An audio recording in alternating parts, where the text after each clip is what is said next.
First ever factory outlet Mukunda jewelleries KBHP Somajiguda Suchitra Hanamkonda Kothapet Chandanagar Khammam. నమస్తే రమగారు. నమస్తే జయ. రమగారు, మనకి ఈ నెలలోనే ధనత్రయోదశి ఉంది. అసలు ధనత్రయోదశి ఎలా వచ్చింది, దీని యొక్క విశిష్టత ఏంటి? అన్ని త్రయోదశుల్లాగానే ధనత్రయోదశి కూడా నెల నెల 2 త్రయోదశులు వస్తాయి జయ. అవునవును. చాలా ప్రఖ్యాతంగా ప్రత్యేకమైంది, ముఖ్యమైనది అని మనం చెప్పుకునేది శని త్రయోదశి. అవును. ఈ ధనత్రయోదశి ఇటీవల కాలంలోనే మన జీవితాల్లో ప్రవేశించి, అంతకు ముందు కూడా ఉన్నది, మనమేం పెద్ద పట్టించుకోలేదు దాన్ని. మనకి ఇక్కడంతా నరక చతుర్దశి, దీపావళి, చతుర్దశి దీపావళి తర్వాత 1 ఫైన్ డే ప్రజలు తెలుసుకున్నారనమాట, మనం బంగారం కొనుక్కోవడానికి ఒక రోజుగా దీన్ని పెట్టుకోవచ్చు అని. వ్యాపారస్తుల బ్రెయిన్లో పుట్టింది.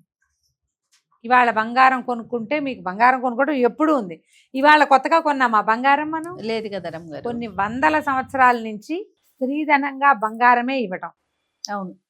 ఒక అంటే తెలివిగల వాళ్ళందరూ బంగారం రూపంలోనే ఆస్తిని, ధనాన్ని దాచుకోవటం. ఏదో ఆడపిల్లలకు పెట్టాలని, అల్లుడికి పెట్టాలని, ఏదైనా ముఖ్యమైన ఫంక్షన్ జరిగితే ఓ బంగారం కానుక, ఖరీదైన లోహం కాబట్టి బంగారం ఎప్పటి నుంచో ఉన్నది. ప్రత్యేకమైన దినాల్లో కొనుక్కుంటే అది ఇబ్బడి ముబ్బడిగా అవుతుందన్న ఒక నమ్మకాన్ని మనకి రకరకాల మాధ్యమాల ద్వారా తెలియజేసి మన్ని జనం అందరినీ ఆ వైపుకి తిప్పారు.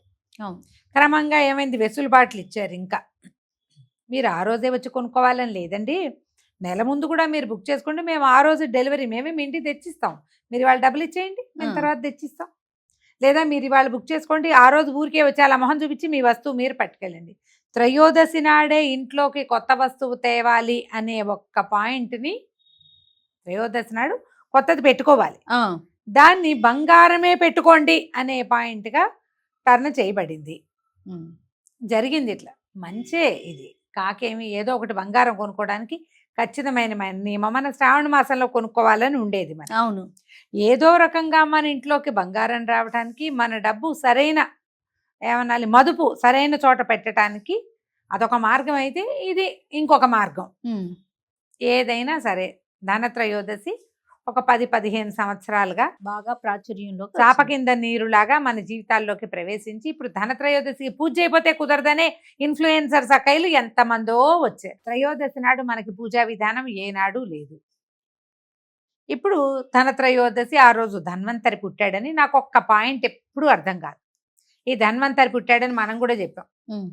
అమావాస్య నాడు త్రయోదశి, చతుర్దశి, అమావాస్య నాడు లక్ష్మీదేవి పాలకడల్లో నుంచి బయటకు వస్తే, ఆమె తర్వాత పుట్టిన ధన్వంతరి త్రయోదశి నాడే ఎలా వచ్చాడు? అవును రమగారు. పాయింటేనా? ఒకవేళ త్రయోదశి నాడే ధన్వంతరి వచ్చుంటే వారికంటే ముందే లక్ష్మీదేవి వచ్చి ఉండాలి కదా. పాలకడల్లో నుంచి చివరగా వచ్చిన వాడు ధన్వంతరి. అంటే దీని లెక్క ఏమిటి? ఒక యుగంలో ఒక కృతయుగంలో లక్ష్మీదేవి అమావాస్య నాడు వస్తే, ఇంకో కృతయుగంలో త్రయోదశి నాడే వచ్చిందేమో ఒకవేళ. బహుశా ఆ త్రయోదశి ఈ అమావాస్య కలుపుకుని ఒకే లైన్లో త్రయోదశి నాడు ఆయన పుట్టినరోజు, వెనకాల పుట్టినవాడి పుట్టినరోజు, అమావాస్య నాడు ముందు పుట్టిన ఆవిడ పుట్టినరోజు జరిపేసుకుంటున్నాం మనం. కాబట్టి ఈ లెక్కలేని నడవు కదమ్మా. మన ఇళ్లలో ఏం విధానం ఉందో ఆ విధానం ప్రకారం వెళ్దాం.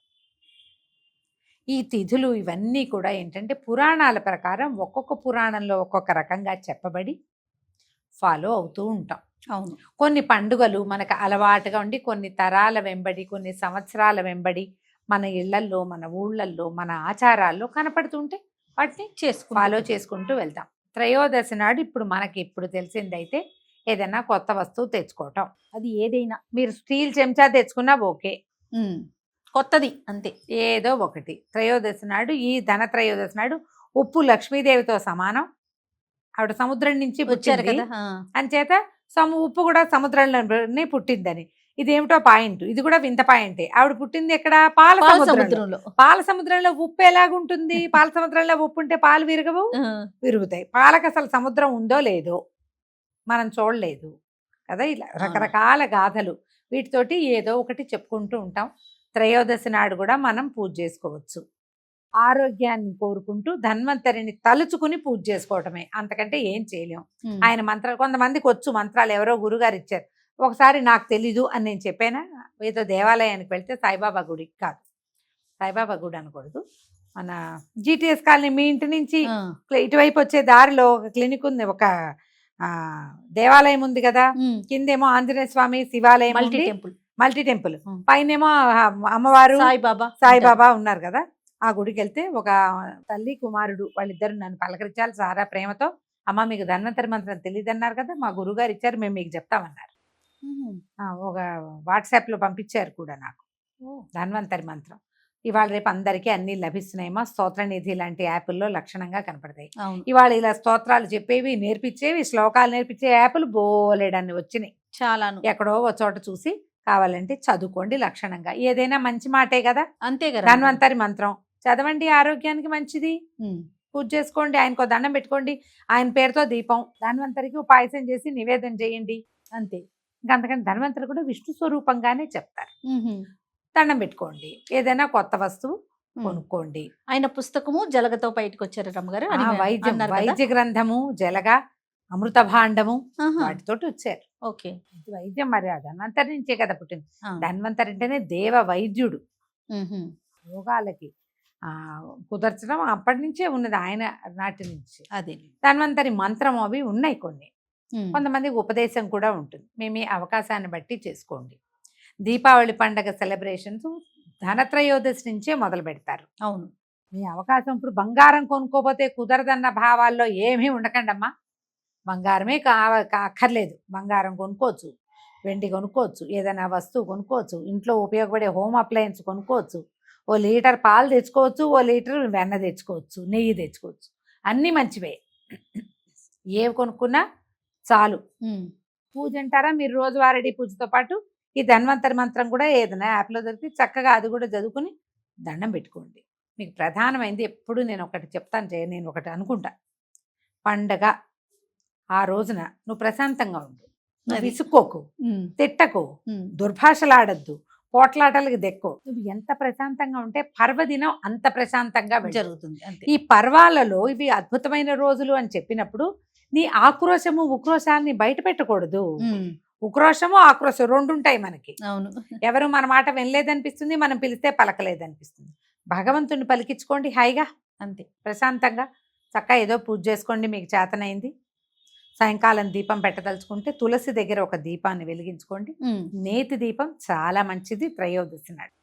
ఈసారి ధనత్రయోదశి మనకి శని త్రయోదశిగా కూడా వచ్చింది. సాటర్డే శనివారం నాడు వచ్చింది కాబట్టి ఇది కొంచెం విశేషమైన రోజుగా భావించండి.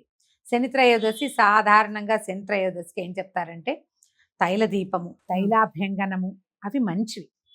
తిలలతో చేసినటువంటి, నువ్వులతో చేసినటువంటి ఏ లడ్డూలో స్వీట్లో ఎవరికైనా పంచి పెట్టడం, దానం చేయటం, దేవాలయ దర్శనము, శనికి తైలాభిషేకం. శనికంటే ఇక శనీశ్వరుడి దేవాలయాలు మనకు తక్కువ ఉన్నాయి కాబట్టి అవును మనం శివాలయంలోనే అభిషేకం చేయించుకోవచ్చు. శివాభిషేకం కూడా చాలా విశేషమైంది. ధనత్రయోదశి కూడా కలిసి వచ్చింది కాబట్టి రెండు కలిపి చక్కగా చేసుకోండి. ఈ రోజు మంచిది, తప్పకుండా ప్రత్యేకమైనది, ప్రత్యేక పర్వం కాబట్టి పోట్లాట గొడవ వద్దు, ప్రశాంతంగా ఉండండి. ఏదో ఒక దైవారాధన చేసుకోండి. ఇప్పుడు మనం వెంకటేశ్వర స్వామి గురించి చదువుకున్నా కూడా మంచిదే స్వామికి. ఎందుకంటే శని త్రయోదశి నాడు కనుక మనం తైలము అభిషేకము, శివాభిషేకము కుదిరినా కుదరకపోయినా ఇంట్లోనే పిండి దీపారాధన చేసుకోండి, చాలా మంచిది. శని బాధలు చాలా తగ్గుతాయి. కొంతమందికి ఉంటాయి కదా అవును శని దశలు, శని అంతర్దశ, విదశ, ఇవి చాలా ఉంటాయి. అర్ధాశ్రమ శని, సాడే సాటి బోల్డ్ అని చెప్తారు కదా. వీటిలలో ఏ సమస్యలు ఉన్నా, ఇంకొకటి ఒకవేళ మనకు అలాంటివి ఏం తెలియవు, మనకే ఏ పని అవ్వదు, ఎంత ట్రై చేసినా కొన్ని పనులు అవ్వట్లేదు, లేదా స్లోగా అవుతాయి, ఎప్పటికీ తెమలటలేదు, అలాంటి వాళ్ళు కూడా ఇట్లా ప్రత్యేక దినాల్లో మనం వెంకటేశ్వర స్వామికి పిండి దీపారాధన చేసుకున్నా కూడా మంచిదే. ఇటు ధన్వంతరిని అర్చించుకున్నా కూడా మంచిది. మీకు ఏది కుదిరితే అది చక్కగా చేసుకోండి. ఏదైనా ఒక కొత్త వస్తువు కొనుక్కు తెచ్చుకోండి, సరిపోతుంది. తప్పకుండా. నమస్తే. నమస్తే జయ.